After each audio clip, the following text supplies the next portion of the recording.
I was definitely left out of that con. It's an unforgettable live experience, and I must say.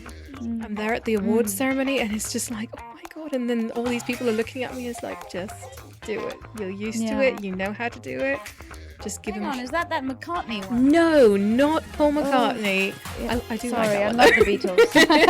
But singing it as a solo, I think that's different. I'm just talking about when you hear it on a radio. Ultimately, what kicked it off was the passing of my grandmother. She passed in 2017. So many people came up to me and they were like, how ready I felt. Wow. And then the world shut down. Now that in hindsight, I shouldn't have taken that role. Off the top of my head, I can think of many beautiful, strong black actresses. Definitely powerful powerhouses. Yeah. But I can't think of one that can also sing. She's not gonna make it to Hollywood. You need a big name. Can you do the job? Yeah. Whether you're singing or dancing or one or the other, you need to do the job and do it well. There's such a push for cultural correctness. Right, you know. It's like, when did You're this... not ethnic enough. Yes. Yes. Exactly. Yes.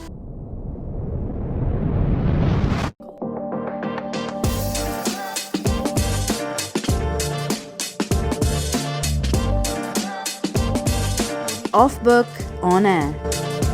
Wonderful.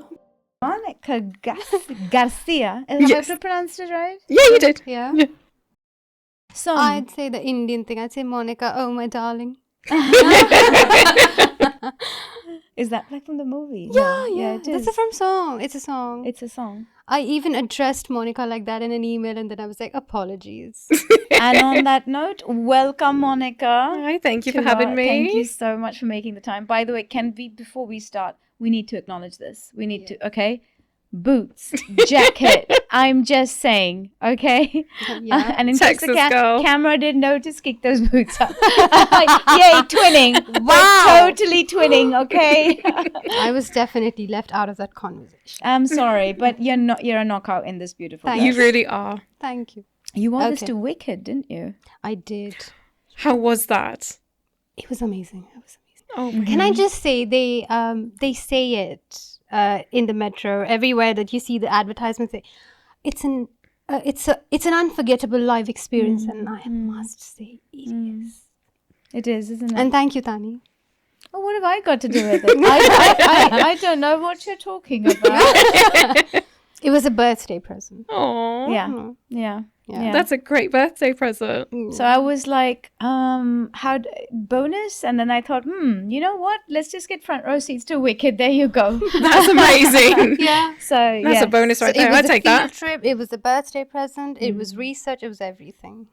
Yeah, and especially when it's someone's first time experience, I think it makes it even more worthwhile. Absolutely. Because there's something about West End where it just takes you to a different world. It's a whole experience. Tell me about your journey. Let's start with your journey. Enough Yeah. about Wicked and ours. Yeah. Let's talk about our guest. Okay. So yes, start from you're a classically trained singer, is that right? I am, yes. So, sang in school choirs, actually sang for the church choir. Ultimately, what kicked it off was the passing of my grandmother. She passed in 2017, and I had always promised to her that I would sing Ave Maria at her funeral. Okay. And, well, she passed, and so I secured that spot. I threatened my mom and my aunts. It's like, I'm singing Ave Maria at her funeral. It's like I had to do that for her. I did. I practiced on YouTube, downloaded, some form of music, sang it up there, and so many people came up to me and they were like, you need to sing. And the funeral director even said, I want to hire you to sing. And I'm like, maybe there's something to this. So this is before you started your career. Yes. Singing How at old your were you? grandmother's. I was, 2017. I'm terrible at maths. Oh, never mind. But that's No, 2017. That's That's not very that time ago. Yeah. Yeah. That's when Yeah. Ronan was doing one Recent. of his films. Yeah. Yeah. Yeah. So I asked around, does anybody know of a voice coach? Mm-hmm. And I was in a writers group, and somebody did know somebody who taught vocal training, and so called him. He accepted me as a student, and in 2019 I actually came to London to audition for the Royal Academy of Music. That's how ready I felt. Wow. Didn't make it, obviously, and then the world shut down. Oh God, God, the the world whole shut down. COVID thing. Yeah, and so honestly I think it was a blessing that I didn't get in, because then I would have been graduating when lockdown happened. I see. So, and then I would have been stuck Right. here in the UK. So during COVID, kept up my studies, kept singing, and then right when the world came back, I had to get to work. So I thought I was done singing. I honestly did, and then came here, and there have been so many opportunities that have just happened organically for me to sing that it's just like, I guess I'm not done. British film. Yes. Festival? Yes. Yeah, I sang for the British Yeah. Film Tell Festival. us about that. Yeah. The opening act. That was a shock. I didn't expect that to happen. And Rosita, the director, she just contacted me and she's like, would you like to sing for the awards ceremony? And I was like, yeah. And so suddenly, you know, I'm back studying music. And then I'm there at the awards ceremony, and it's just like, oh my God. And then all these people are looking at me as like, just do it. You're used to it. You know how to do it. Just give him a show. And I sang Merry Christmas, Everybody, which, by the way, I want to make this clear. That's not an American song. That's a British Christmas song. Yes, it is. I was hoping something, I don't know. Yeah, like jazzy, Moulin Rouge. I don't know. You know. Yeah, like that's my wheelhouse right there. But Rocking Around the Christmas Tree, that's like universal. So I knew that one. It was Merry Christmas, Everybody that I was just like, What is Merry? How does that go? Snow is falling all around Oh, me. that Rachel. Children God. playing. Hang on, is that McCartney one? No, not Paul McCartney. Yeah. I do Sorry, like that one. I love the Beatles. No, this was Shakin' Stevens. Oh gosh, yeah. It's just that you know that when every time whether you go to Zara or TK Maxx, now everyone knows where to Oh shop. my gosh. And then da da da da la la la. Yeah. Okay. Yes. No, it's a nice, but singing it as a solo, I think that's different. I'm just talking about when you hear it on a radio. Oh my What goodness. suggest some numbers that you would have liked to sing if it was your choice? Oh my goodness.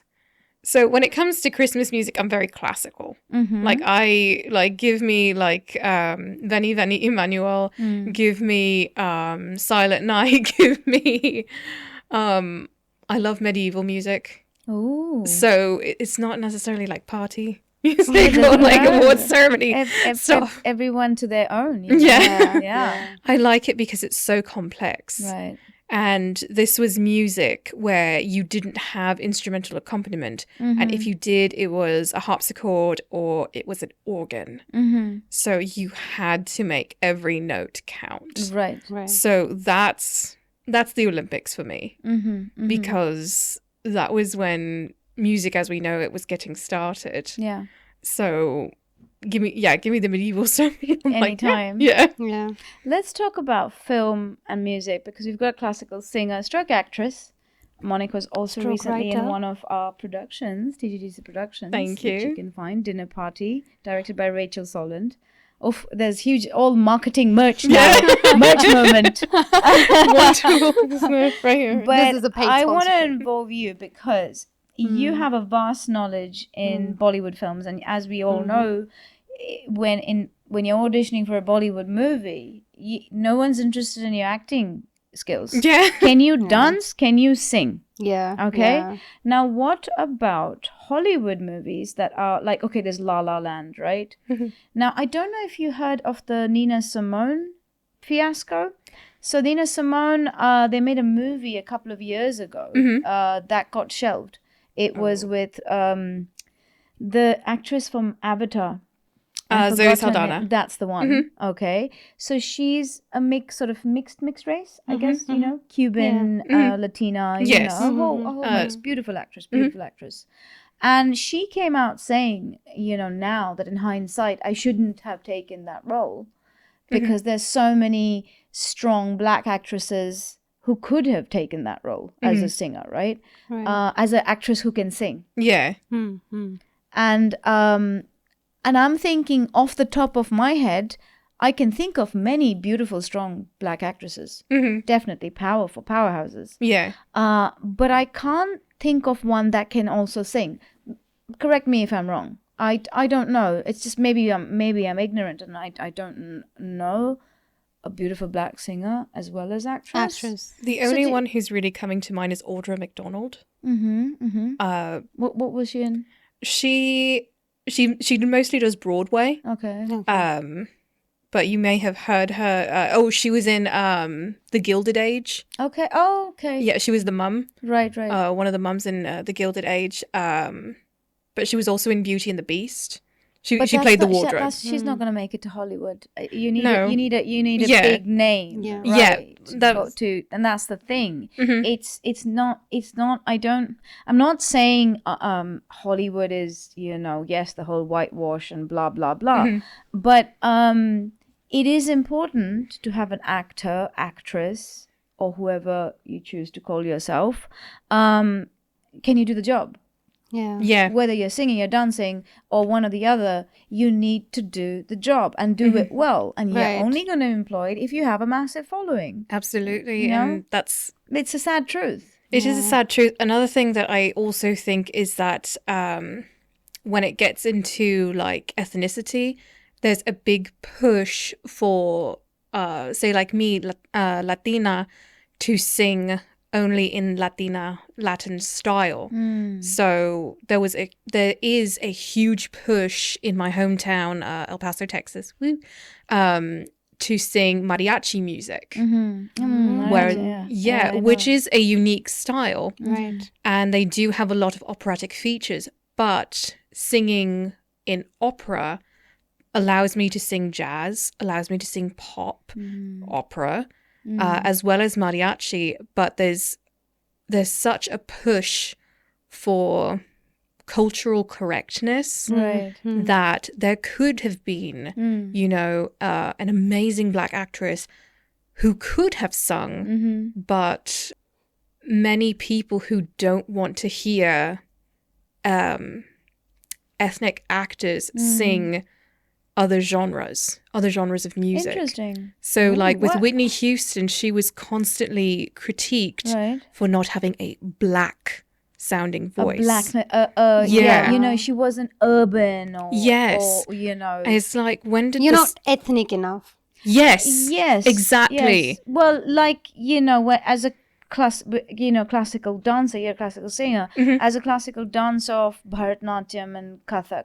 So, and in that experience, in that time frame that I experienced, I wasn't Indian enough. You know. So then there's I won't say culture, but there's sort of, you know, racism in any industry, or, you know, one is more dominant than the other. All right, that's just a fact. Yeah. It's an unfortunate fact. And then there's what they call internal racism. There is. Yeah. Well, I've experienced that. Have you experienced that? I was doing Marathi theatre, which is Marathi is one of the languages in India. There's plenty, and I was specifically doing this Marathi theatre, and I'm not a Maharashtrian.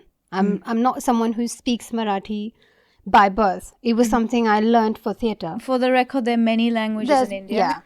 Yeah. So they wouldn't accept me in roles that are not South Indian. So if I was a South Indian, it made sense for them But you for me to be cast. But you're an Iyer. What do you mean? Why wouldn't you be cast as a South Indian? I would be only cast for roles that have something to do with South India. Oh, if only. I am a South so Indian. you couldn't branch out from that, is what you were saying. If I did a role of a Marathi housewife, Right. it would be questioned. Why is she cast? Interesting. Even though I can speak fluently, even though I've lived in Maharashtra whole my life, no. Why is she cast in that particular role? But then because I'm born and brought up in Maharashtra, outside of South India, if I go there and pick up a role, they would be like, well, your upbringing is very different and you don't understand how South India works. So you see how it contradicts. I'm not South Indian enough when I step into South India, but I'm not Marathi enough when I'm in Maharashtra. So it's internal as well as external. Yeah. But, you know, and por favor, but I have to ask, have you experienced something like this? What is it like in Texas? The Latina, there's there's Irish background Americans, there's sort of, you know, everyone's integrated in America basically, right? Yes. So what is, you know, I'm curious. You get a lot of like, particularly being Mexican American or Mexican American heritage, you get a lot of like people who say like, oh, why aren't you performing, you know, for Mexican venues? And it's like, well, I'm American. You know, I was born in America. I was born on the American side. We grew up speaking English. So for a very, very long time, I straight up refused to speak Spanish or to learn Spanish because so many people were coming up to me and being like, well, you're Mexican heritage. And I'm like, but I'm also American heritage. Yeah. And this is the side where I live in. And so like that spite came out. So every time someone was just like, you need to learn your heritage. Nope, I am. Just because you're forced to. I am. That's the thing. And then my grandparents and my parents always told me, when you move to another country, when you relocate, yes, you honor and you respect where you came from, but you give your loyalty, you give everything you've got to the land that took you in. Wow. Because you're not living where you used to be anymore. So, and I do that now. A lot of people are like, you're an American, but you don't have an American accent. I asked you that, didn't I? Yes. And but it's exceptional, huh? I mean, it really is. Music. I mean, I know everybody can do accents. But both of you, actually. Ask her how many years she's been in this country. I mean, what, like a blip, but still. It feels like you've been here 10 years. Thank you. Yeah. So like, but that's true. People call it holding on to your roots and being true to your roots, but I say not moving on and not accepting where you are. Integration. Exactly. Integration. Right. When I hear Indians saying, I've been here 30 years and I don't have one Gora friend, I don't have one white friend, very proudly. I'm like, then you go home, you pack your bags and you go home. Exactly. And it's not about me being anti-immigration. It's just, I'm very anti anybody who doesn't integrate. I've come to this country when I was 13 years old. My parents, same, you know, this is where you live now. You know, so you learn their ways. And it's not because, it doesn't mean you're abandoning your culture. Exactly. You're just adapting. You can't. I mean, especially the food. Like, come on. I gotta have I'm sorry, but I walk around with hot sauce in my bag. There you go. Me too. I have salt. Really? Oh my Salt. God. I was like, I'm the first one to find salt. It's like, which is so funny because back home, my brother, my mum, they're the big time foodies. They're like, why don't you put salt in your food? Over here, I'm the opposite. It's just like, give me salt. Like, please give me salt. So, like you can't, like, especially with food and like creature comforts, it's like, you can't forget that because that's what you grew up with. Like that reminds me of home. But like when it comes to speaking, when it comes to learning like local sport, local politics, there was a reason why you left home. Like there was a reason why, you know, where you came from wasn't good enough. Yeah. So, or maybe you were looking for new opportunities. So when you are scouting for new opportunities, accept everything that comes with it. Exactly. Oh, you know, and community centers is another thing. I mean, theater, film, whether you're singing or dancing or whatever, or just eating or talking. Interestingly enough, I used to, you know, back when I lived in Cambridge, I joined a community center, Indian community center.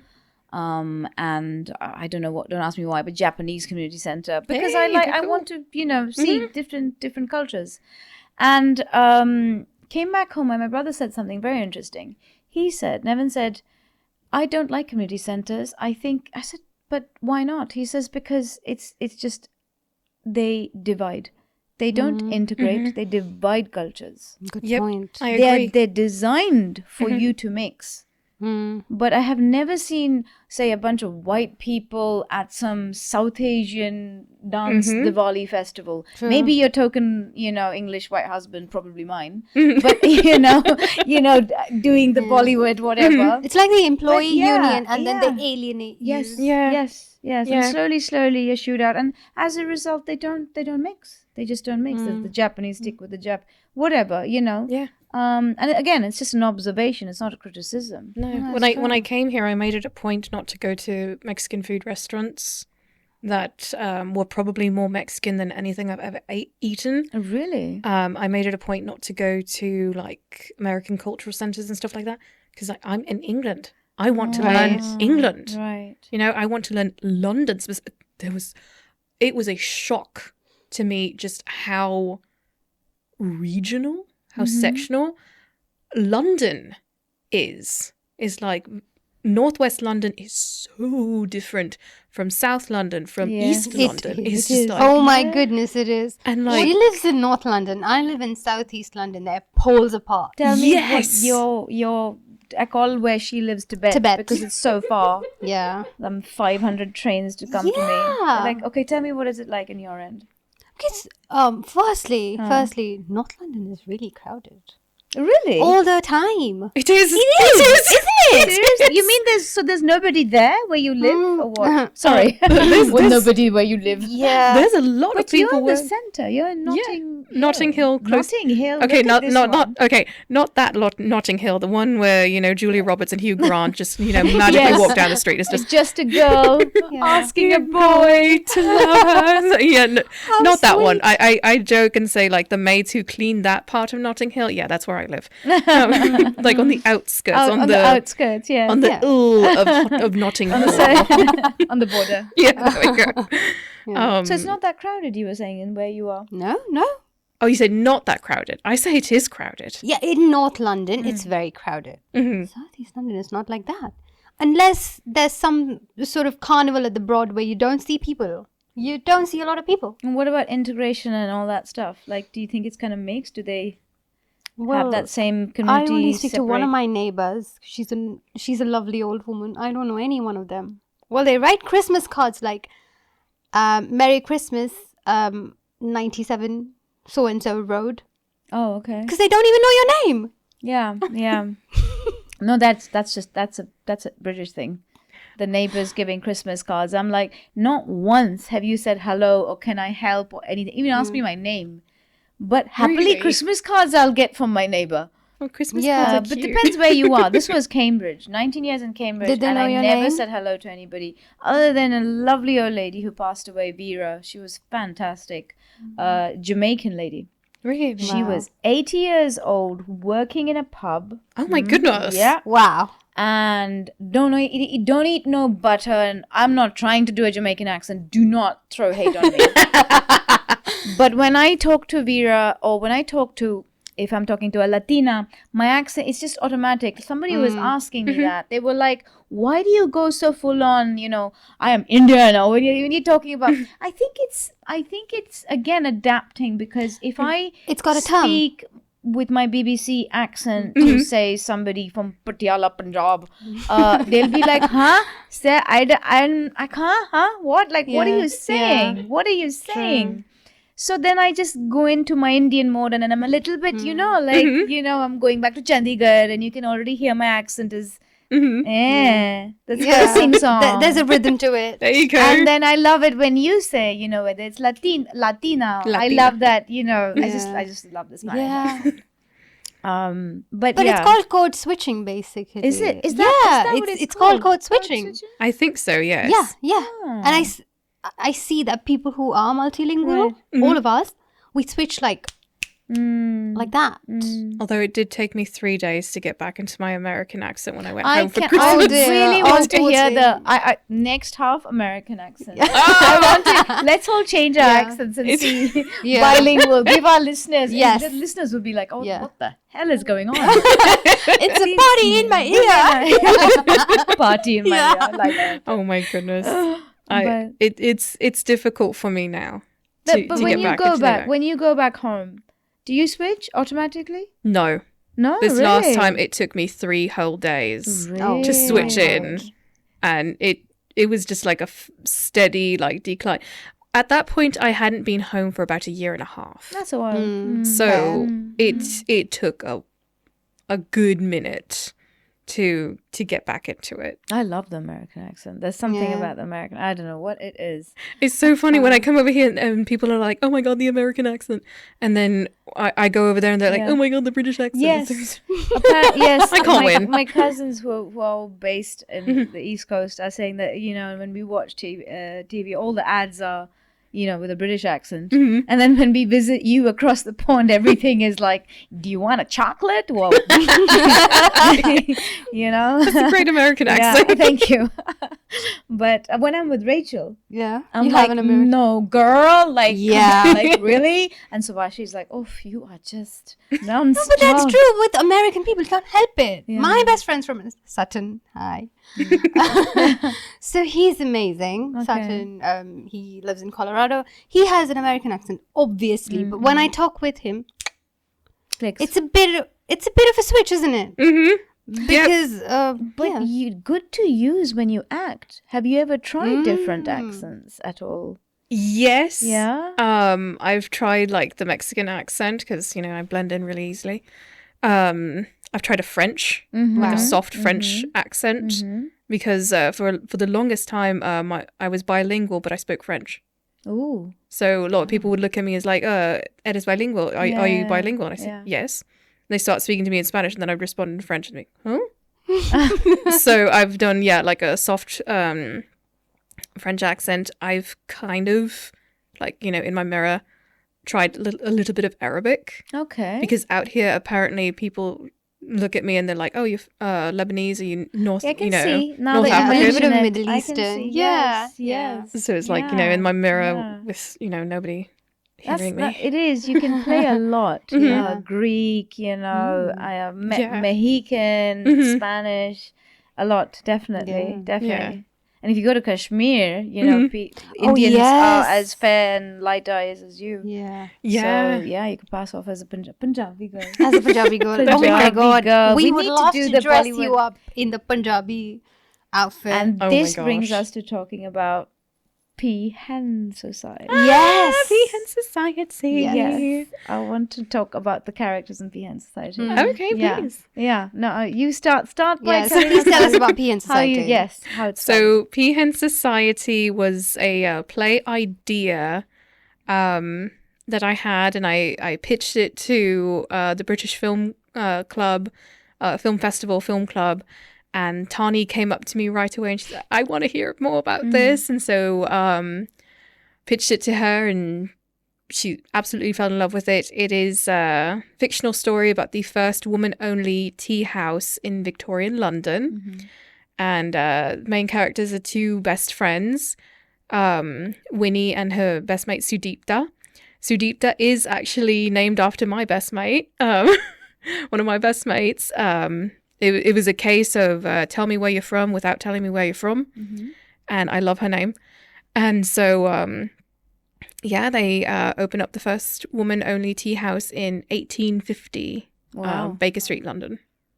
And they weren't allowed. What was it? They weren't allowed into tea houses before. Yeah, so a lot of people either don't know or they've forgotten that it was not socially acceptable for women to eat outside of the home. Mm-hmm. So afternoon tea really changed the game.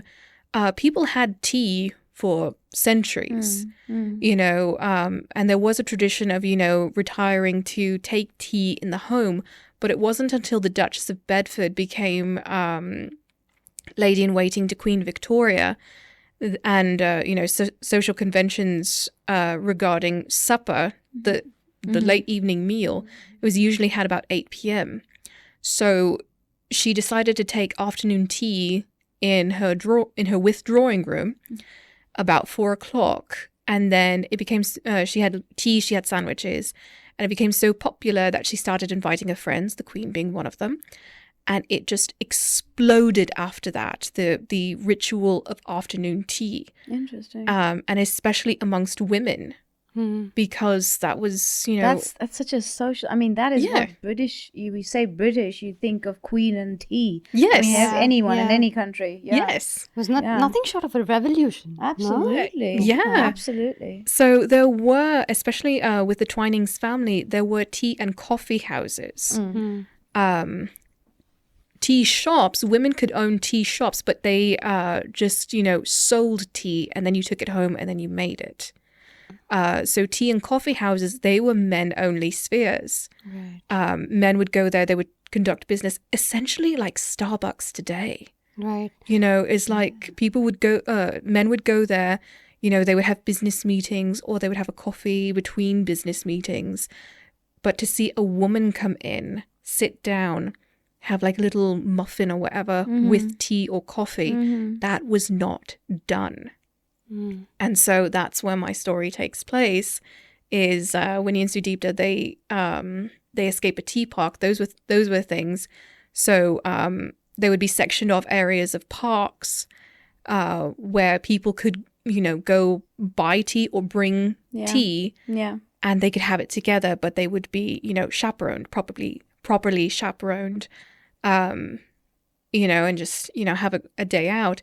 Well, my play begins, it rains, so they go into one of these tea houses, you know, to escape the rain, you know, possibly. I like the part where they shelter under the tree. Yes. And that man comes and he's like, "You're being inappropriate," or something like that. It's like, and so they run in, and so they run into this tea house, and they're immediately told, you can go stand in the queue where you can buy tea, but you can't sit down. Thank you, Monica, for coming, and we hope to have you back soon. Yeah. Absolutely. Thank you. And I look forward to doing it. You've been listening to Off Book On Air. And if you liked what you heard, then please like and follow.